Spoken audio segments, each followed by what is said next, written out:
one of the most primary rituals for human beings is trade, basically, right? This is how we actually become interdependent. It's how we enjoy the things that we are each good at. So, if, obviously you're good at making hats and I'm good at making boots. We both benefit by trading. This is the division of labor.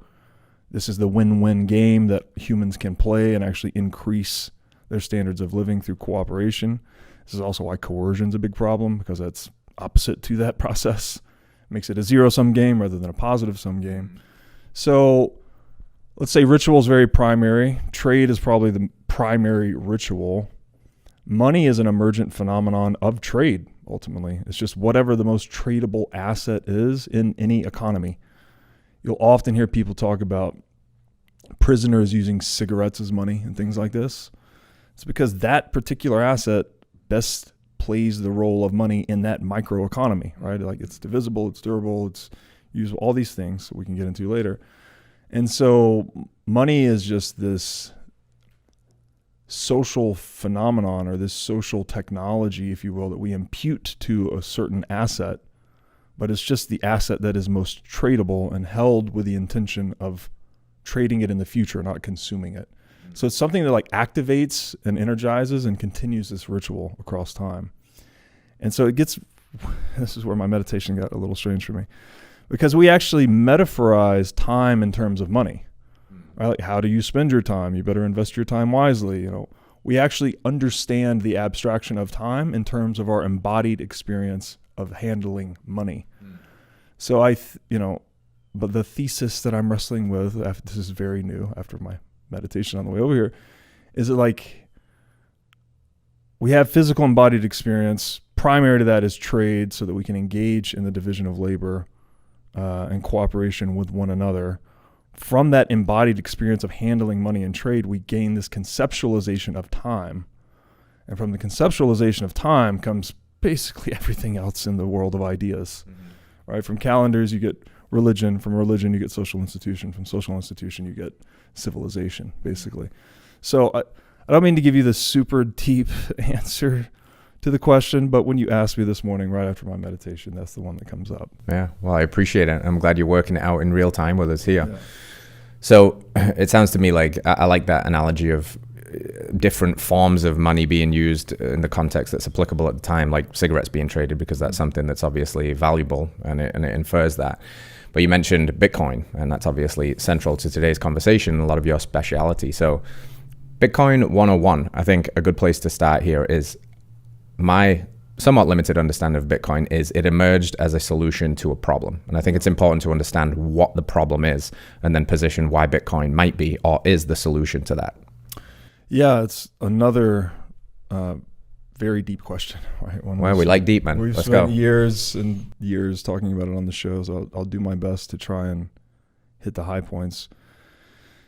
If money is this emblem of human energy or time, right? Human labor is a product of human time and energy, obviously, right? We have to allocate our time and energy to create things of use. And money is an emblem or a language of that we're using it to represent those things to one another. So you could think of it as like, there's the classic saying, the map is not the territory. Money is the map. The territory is economic goods, actual things that we're using, microphones, tables, headphones, etc. And so the problem with money today is that the map can never be the territory, but you do want a map that is a very high fidelity depiction of the territory. Right? If the map misrepresents things too much, well, then it's going to lead you astray, and you're going to get lost, and you're going to get hurt, and you're not going to be able to accomplish your aims. So continuing with this metaphor, the problem with money today is that we have so wildly diverged the map from the territory. In pre-1971 era, the dollar was representative of gold. And gold was representative of actual human labor expended in the creation of that metal. And so it was actual tokenized human labor energy. But when you divorce the dollar from gold, you can now produce new representations. You can expand and rewrite that map ad infinitum without any commensurate expenditure of energy. So the map becomes very misleading, very deceptive. It's used to steal energy and time from people, basically through the counterfeiting of currency. And this is the core problem. This is what Bitcoiners say, fix the money, fix the world. This is like a spiritual sickness or a spiritual corrosion on this fundamental ritual that connects us, which is trade, right? We need to be able to trade and have trust in the medium of trade, which is money, that it's not going to mislead us or deceive us or be used to steal from us. Yet we are living in a world that is dominated by central banks and fiat currency that is the furthest extreme example of that misrepresentation and deception. And I think the way I've tried to crystallize this for people, inflation is legal counterfeiting. Counterfeiting is criminal inflation. So there's no difference between you and I putting a dollar printing machine on this table and, printing out some new $100 bills to go and spend in the economy. There's no difference between that activity and what the Fed is doing by the trillion, right? They're just creating new claims to goods, new representations of goods, but they're not doing any work. Right. So the people that do the work, that actually bear the brunt of that, when they increase the money supply, that's money supply inflation, but people bear the brunt of it in the form of price inflation. Right. So the people that get the new money first benefit at the expense of those who get money later.